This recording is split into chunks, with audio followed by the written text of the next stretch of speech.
नमस्कारं, मम नाम ख्याति अस्ति। अद्य दिने अहम् अवरोध नामक गुजराती विषयवर्गं पठयिष्यामि। श्लोकથી શરૂઆત કરું તો સતાં વૈવિધ્યવૃત્તિ શ્યાનૈ કસ્યદીપનમ સંશય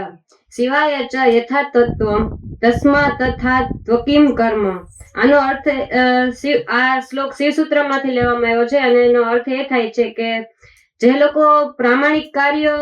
કરતા હોય અને તે એના માર્ગને સ્પષ્ટ જોઈ શકતા હોય છે અને જ્યારે સત્ય અને પ્રામાણિકતાને અનુસરીને કાર્ય કરે જે લોકો ત્યારે એને અવરોધો એકદમ ઓછા ભયજનક લાગતા હોય। અને મારો આજનો વિષય આ જ પ્રમાણે છે કે આપણા જીવનમાં અવરોધો છે તો એને કઈ રીતે દૂર કરવા। પેલા તો કોઈ મને કહેશે કે અવરોધ શબ્દનો અર્થ તમે લોકો કઈ રીતે કરો છો, તો અવરોધ શું કહેવાય?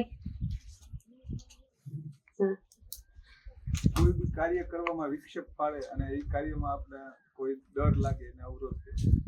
ઓકે, બીજું કઈ? આપણે કોઈ કરતા હોય, જેમ કે હું કોઈ કાર્ય કરું છું તો મને કોઈ આવીને કહે છે કે આમ નો જ ચાલે, આપણો અવરોધ કરે। તમે લોકોએ કીધું એવી જ રીતે કે અવરોધ એટલે કે આપણે કોઈ પણ કાર્ય કરતા હોય અને એમાં અડચણરૂપ કઈ પણ સ્થિતિ બને કે અથવા તો આપણને ઈ આપણું ધ્યેય જ્યાં સુધીનું છે ત્યાં સુધી પૂરું કરવા ન દે। હવે આપણે આની પહેલાનો જે ટોપિક હતો કે ધ્યેય, એમાં આપણે હંમેશા એવું જ હોય કે જાણે કે મારું અત્યારે હું રાઇફલ શૂટિંગ શીખતી હોય અને મારો અત્યારે ધ્યેય છે કે જે ટાર્ગેટ સુધી મારે એકદમ પરફેક્ટ ટાર્ગેટ લેવાનો, પણ એની પહેલા મને કેટલું બધું આડો હશે। રાઇફલમાં 2 પોઈન્ટ હોય ટાર્ગેટ લેવા માટે, પેલા ઈને ટાર્ગેટ કરવો પડે, એની પહેલા મને એ અડચણ આવશે કે ટાર્ગેટની બહારનું સર્કલ ટાર્ગેટ કરીશ કે અંદરનું, એ પ્રમાણે। હવે બુક પ્રમાણે કહું તો કઈક આપણને જીવનના કેટલા પ્રકારના અવરોધ હોય, એમાં આમાં 2 અવરોધ લીધા છે કે ભૌતિક અવરોધો પણ હોય અને માનસિક અવરોધો હોય કે જે આપણે પોતાની રીતે બનાવેલા હોય। જે ભૌતિક અવરોધો જોઈએ કે અત્યારે સરે કીધું કે અમને અહીંયા બિલ્ડિંગ બનાવી છે તો કે એમાં ભૌતિક અવરોધો કઈ રીતે આવી શકે કે કોઈ આવીને એમ કહે કે ના જમીન અમારી છે એટલે અમે તમે બિલ્ડિંગ નહીં બનાવવા દે, એવી રીતે। માનસિક અવરોધો કઈ રીતે હોય કે ના હું નહીં કરી શકું તો, અથવા તો મને એટલે ત્યાં સુધી કરવા માટેના પૈસા મળશે કે નહીં મળે, આ માનસિક અવરોધો થયા।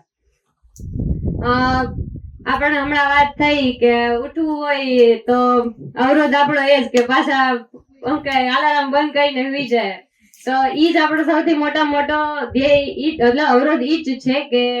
હવે હું સવારે ઉઠી, આપણે લગભગ બધાને ઘરે એવું થાય 5 વાગ્યાનો અલાર્મ મૂક્યો, અલાર્મ બંધ કરીને સુઈ ગયા। મારે અત્યારે તપોવનમાં પણ ક્યારે એવું જ થાય કે 5 માં 10 ની વાર હોય, અલાર્મ રાખ્યો, અલાર્મ બંધ કરીને હું પાછી સુઈ જાઉં, હાલો 10 મિનિટ જીવી જાઉં, 5 માં 10 ની વાર છે। એટલે એ જ આપણે અહીંયા સમજાવવામાં આવ્યું છે કે ઈ એક અવરોધ છે કે આપણે એને મૂકીને આપણે આગળ જશી તો આપણે આગળ વધી શકશી અને ત્યાંથી જ એક નવી શરૂઆત થાય કે આટલું મેં નાનો અવરોધને મૂક્યો ને તો કદાચ મારી જિંદગીનો મોટો બીજો અવરોધ આવશે ને તો એને હું અલગ કરી શકીશ। હવે અત્યારે આપણને એમ કીધું કે કાલે સવારે તમારે 4 વાગ્યામાં વહેલા પ્રવાસમાં જવાનું છે, અલાર્મ તો આપણે 3 વાગ્યાનું રાખ્યું પણ અલાર્મ વાગ્યું પહેલા ને આપણે ઉઠી ગયા હોય, કેમ કે આપણે અહીંયા રુચિ છે જવામાં, એટલે આપણે ઉઠવામાં રુચિ તો છે જ, પણ એમ થાય કે ના હાલો હજી સુઈ જાય। અને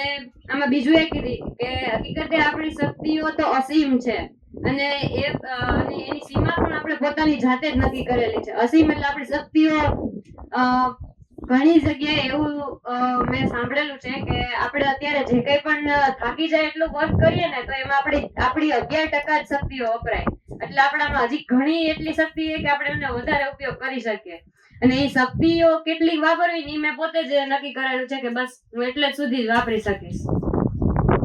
આ સીમાઓ 2 રીતે નક્કી થઈ શકે, કાં તો આ ધ્યેયને નજર સમક્ષ રાખીને અથવા તો અવરોધોને નજર સમક્ષ રાખીને। હવે હું આ 2 શક્તિઓને શું કહેવાય એવી રીતે નક્કી કરી શકીશ કે મારું ધ્યેય આ છે અને મારા ધ્યેય સુધી પહોંચવા મારા અવરોધો આ છે। હવે હું અવરોધોને ટાર્ગેટ કરીશ કે મારા ધ્યેયને ટાર્ગેટ કરીશ એ મારી ઉપર છે। અવરોધો સામે બાથ ભીડીને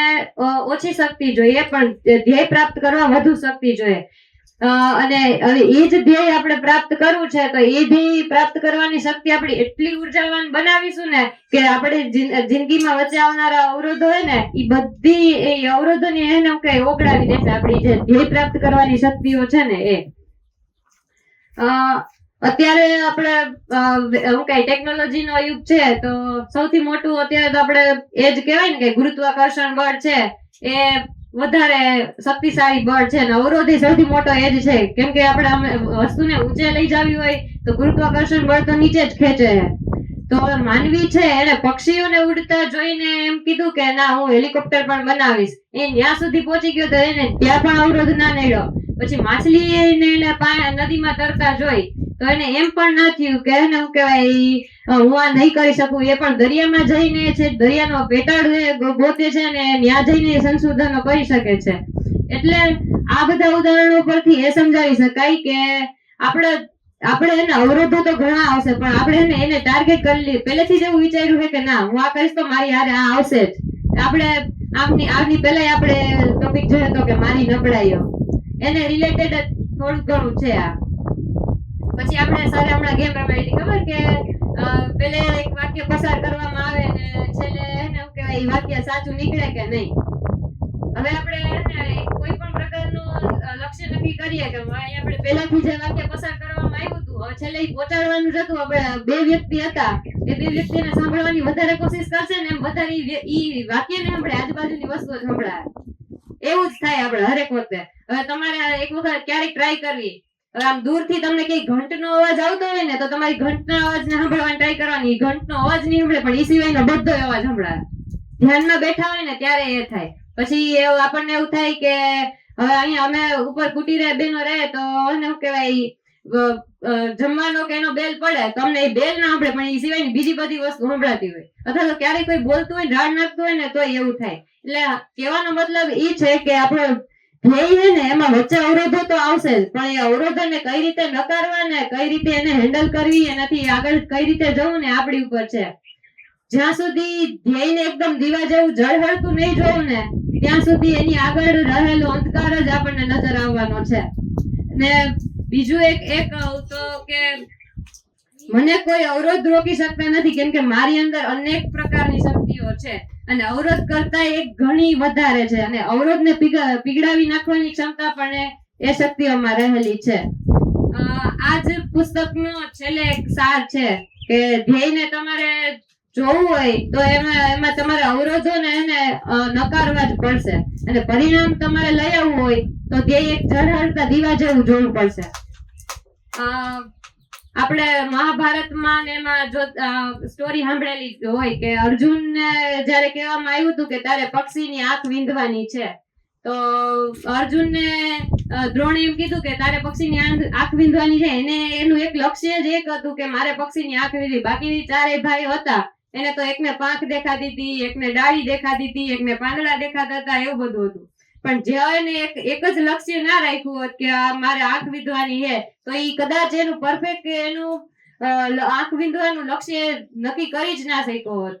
અને મારી અંદર આ બધું છે પણ તોય આપણે અવરોધો છે એ એક વખત એને આડા આવશે જ પણ એને કઈ રીતે નકારવા અને એમાંથી કઈ રીતે આગળ જવું એ આપણા મનની એક ક્ષમતા બનાવવાની છે કે બસ હવે મારો અત્યારે ધ્યેય એ હોય કે મારે કલેક્ટર બનવું અથવા મેનેજમેન્ટ એરિયામાં જવું તો હવે હું એ કરવા માટે હું જે કંઈ પણ કરું એના માટે થઈને મારે આગળ જે કંઈ પણ અવરોધ આવે એને હું કઈ રીતે મૂવ ઓન કરું અથવા કઈ રીતે એમાંથી આગળ નીકળું એ મારી ઉપર છે અને બીજું એ કે પથ્થર જ્યારે નદી વહે તો એ ડુંગરોમાંથી આવતી હોય એને નથી કઈ ડુંગર પણ રોકી શકતા કે નથી કઈ પથ્થર પણ અને એવી જ રીતે આપણે જો કોઈ એક મંજિલ સુધી પહોંચવું હોય તો પછી રસ્તા પર કાંટા હોય કે કાંકરા એને ફૂલ સમજીને આગળ વધવું જ પડશે થેન્ક યુ